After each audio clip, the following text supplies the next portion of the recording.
Os casos de abuso sexual infantil aumentaram em todo o país durante a quarentena. A Bruna Letícia preparou uma reportagem com os dados sobre Paranaguá. Veja aí. É provável que para muitas crianças, as restrições sociais necessárias por causa da Covid-19 possam aumentar indiretamente os riscos de danos sexuais.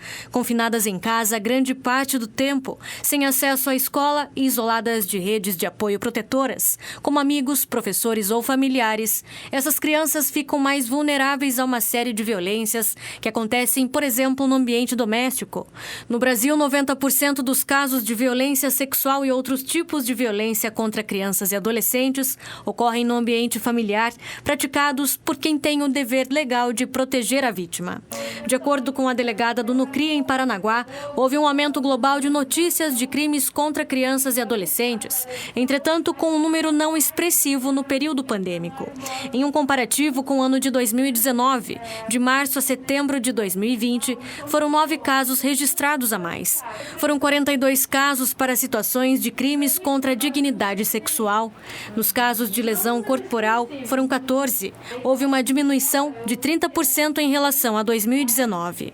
Agora, em relação aos crimes relacionados à dignidade sexual, que envolve estupro e estupro de vulnerável, enfim, nós recebemos um aumento de notícias crime, mas não um aumento de confirmações dos crimes em si. A investigação vai demonstrando que a maior parte dos casos era apenas suspeita mesmo e não havia exatamente uma execução do crime.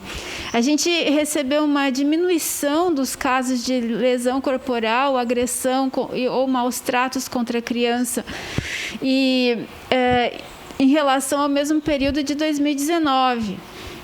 Que pese que em 2019 não havia pandemia, então a gente recebia essas notícias a partir, principalmente, do sistema da educação, dos professores, pedagogos. Embora a maioria dos casos de violência sexual aconteça no ambiente familiar, é preciso que os familiares fiquem atentos e que saibam identificar os sinais de que algo errado pode estar acontecendo. Você não pode interpretar qualquer tipo de alteração como se fosse abuso.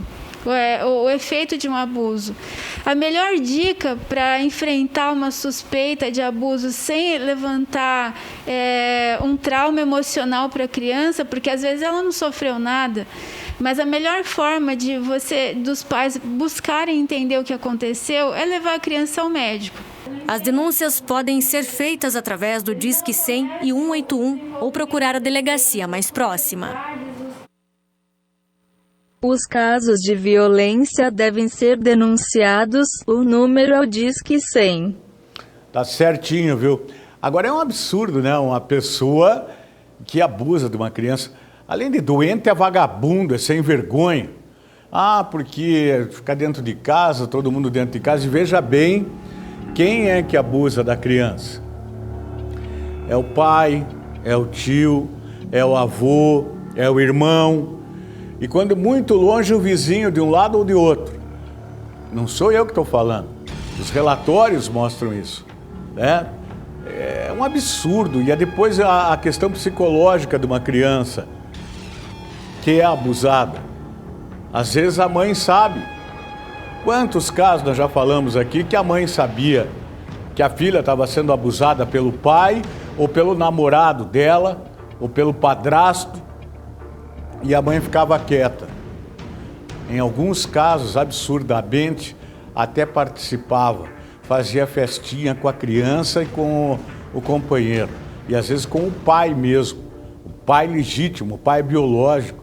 Isso chega a ser nojento.